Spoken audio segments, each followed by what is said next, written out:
আসসালামু আলাইকুম বন্ধুরা, সবাইকে ঈদের শুভেচ্ছা, ঈদ মুবারক। তো আজকে ঈদের দিন খুব সকাল সকাল ঘুম থেকে উঠে গোসল করে তারপরে নতুন জামা গায়ে দিয়ে ছোট ভাই, ভাতিজা, আরেক প্রতিবেশী বড় ভাই ওনাদের সাথে একসাথে ঈদের নামাজ আদায় করার জন্য ঈদগাহে যাচ্ছি। তো সুন্দর একটা পরিবেশ, তাই একটা ভিডিও নিলাম আপনাদের মাঝে শেয়ার করার জন্য। তো সত্যি ঈদ মানেই খুশি, ঈদ মানেই আনন্দ।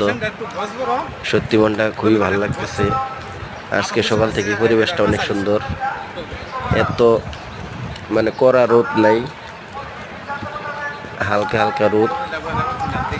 আকাশে মনে হচ্ছে যে কিছুটা মেঘ জমেছে, বৃষ্টি আসার সম্ভাবনা আছে, তবে আজকে আসবে না মনে হয়। কিন্তু পরিবেশটা খুবই সুন্দর, একদম শান্ত।